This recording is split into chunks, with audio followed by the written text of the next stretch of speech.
Once again, good morning to everybody. There were two reactions or feelings that are evident in our readings and the theme of the gospel. Una yung fear. Fear. Jesus said to them, "Do not be afraid." Ano ba ang kanilang kinakatakutan? Well, we may speculate that they're afraid because they saw Jesus died on the cross. They saw how the authority during that time was overpowering them. They were indeed afraid. At nung pumunta sina Mary Magdalene and Mary, ay nadagdagan pa ang kanilang takot noong makita nila na walang laman ang libingan.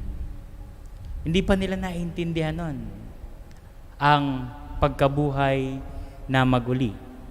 Much more ay ang pagkabuhay na maguli ng ating Panginoong Hesukristo. Takot. May takot sa kanilang puso. O tayo, balot na balot tayo ng takot ngayong mga panahong ito. And many will say, well, that's a valid reason for us to be afraid. Sila, yun, ang takot na nagmula sa pagkamatay ng ating Panginoong Hesukristo. But as I said, Jesus was there to meet them and tell them, do not be afraid. Do not be afraid. And so in our prayers, we ask the Lord, Lord, remove this fear in my heart or in our hearts. Fear of the future, fear of what will happen. And sa tingin ko, yung overwhelming na fear is the fear of death.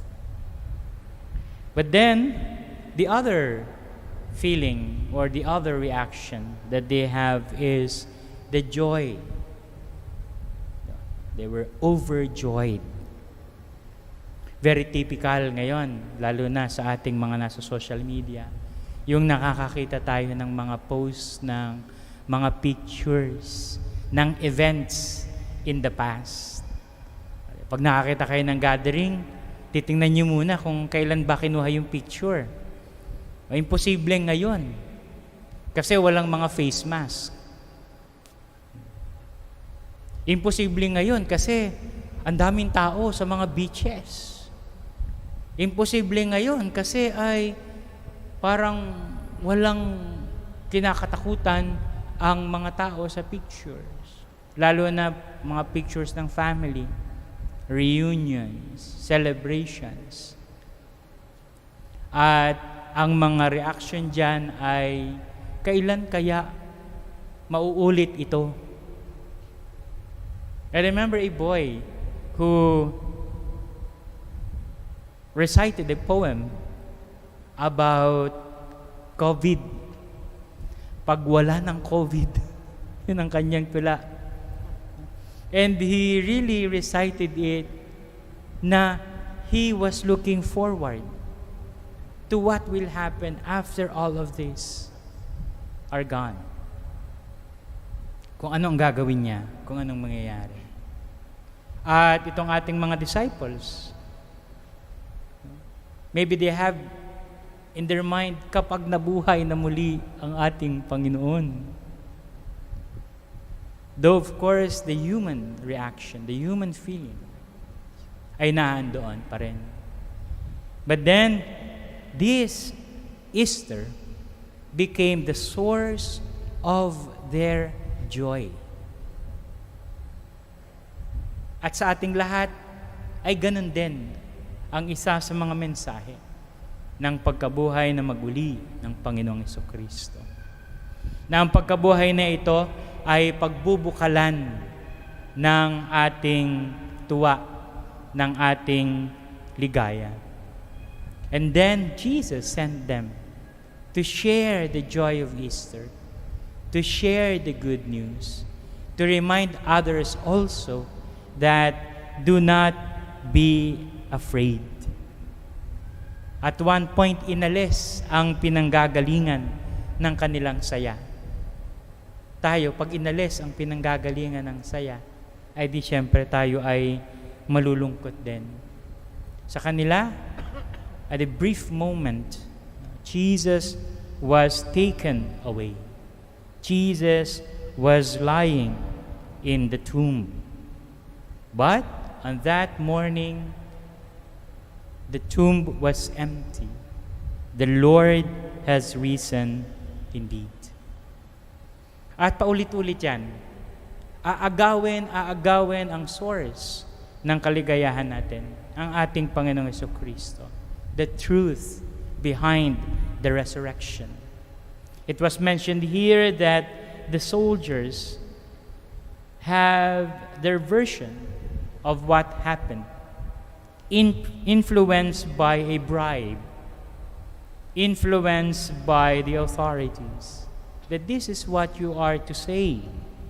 His disciples came by night and stole him while we were asleep. And they said that, well, until now, this story has circulated among them. But on the other side, there is another story that is still circulating right now. Nung Sabado ng gabi at kahapon at ngayong isang season ng Easter, ay patuloy nating sasabihin ang istoryang yan. That Jesus is risen from the dead. Nagbibiraan nga kami sa dining. Sabi ko, be ready for this Easter season kasi paulit-ulit din nating ibabahagi ang pagkabuhay ng maguli ng ating Panginoong Hesukristo. But more than the storytelling is how these disciples of Jesus lived their lives until the end. Nung sinabi ng Panginoon na, do not be afraid, then they went on to share their version of the story. At may nabasa akong isang reflection, sabi niya rito, what has given the Christian version the edge is not the meticulous historical work of scholars or the arguments of the theologians, but the fact that the proponents of the Christian version, yan, ang ating binabasa ngayon, is the Christian version.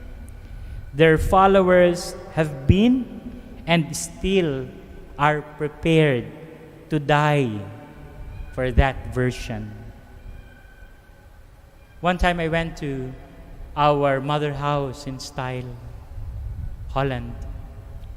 And one of the halls there contains the picture of so many missionaries labeled as martyrs. Yung sa atin kasi ang na beatified ay 4.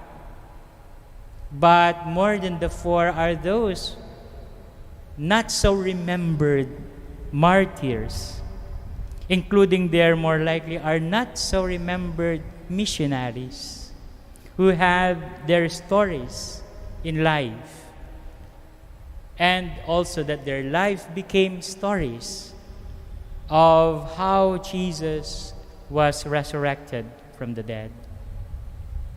The witness of the Christian life lived to the full is the best apologetic for the resurrection. And it's true, or I hope that will be true to all of us, that the way we live our Christian life be part of the storytelling that we will share about this Jesus who rose from the dead, this Jesus who have beaten the darkness and gave us the light that will guide us, that will shine in our lives, to guide us, to bring us to that true joy brought by the Easter, brought by Jesus when He rose from the dead.